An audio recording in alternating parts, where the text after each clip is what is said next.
Chronicles of Lunacy is the seventh full-length album from technical brutal death metal band Defeated Sanity. And this band was kind of later to the party after a lot of the bigger bands hit in the late 90s and early 2000s with brutal death metal in an authentic second generation state, or third generation, if you will. Now, they've been around for quite a few years since then. This is their seventh album, and they're following up on maybe one of their bigger, more interesting records in a while with the Sanguinary Impetus. It was a very progressive and technical and intense record. It was something a little bit new for the band and something that was different from the last several records before that. And I think they'd gone so far from where they started that for whatever reason, this new album is a little bit of a return to some of their earlier sounds. They're on a new record label. They're starting a little bit fresh with this. And it feels like this record is intended to be a reminder of what Defeated Sanity have been and now what they're capable of as well, with just more professional production values and just more years under their belt in general. So we'll get to a song here and then I'll talk a little bit more about the band and where this record kind of stands out here in 2024.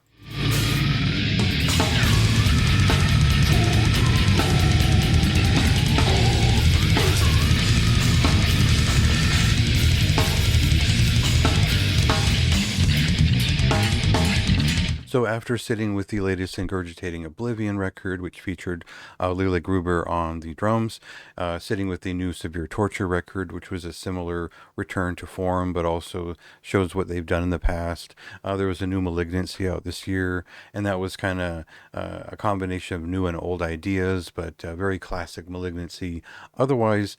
And we get something similar from Defeated Sanity here, which is a reintroduction. It's got all the modern conveniences one would want from this band, but it sounds like Psalms of the Moribund. And I think that's somewhat intentional because they've named it in terms of just that's what they were aiming for in some ways as a key reference for what they wanted to do with this record. But it appears much more straightforward brutal death metal in style as we step up to it. It doesn't have the raw and broken production values of the past. It doesn't have that unkempt Pro Tools kind of messiness that a lot of records had between 2000 and the 2000s. But it does have a lot of the feeling of brutal death metal of that era, and that'll be appealing to quite a lot of people who were around during that time or just appreciate this band throughout the years and how much they've changed in terms of being an old school brutal death metal band, but also being capable and talented enough to do their own thing. And so this is a band that stands out to me for a lot of different reasons. But their discography has never been one after another perfect records for me. I really appreciate certain things about the band, but I really started with their earlier records, got less interested over time, and then came back for the Sanguinary Impetus.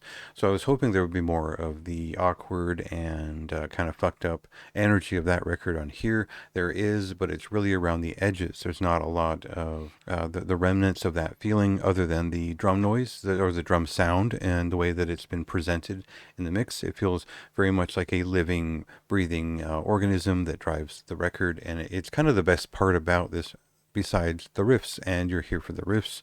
Of course you are. You like brutal death metal, and I think that this is abrasive, full of those almost slamming riffs that you'd want if you're a fan of early Defeated Sanity, Gorgasm, and whatnot.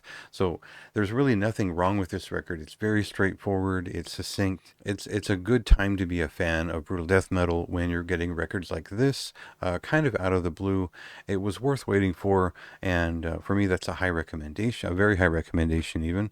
And it's my kind of thing, but I would understand if you just stepped off of the Sanguinary Impetus and wanted something more in that line. This is not that, but it still has some of that action in there too. So decide if that's your thing.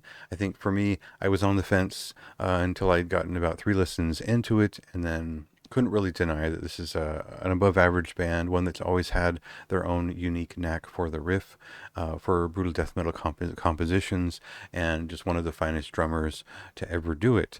So that's my recommendation. See if that lines up with your taste. This has been out for a while, so check it out now and read my review for more of my thoughts.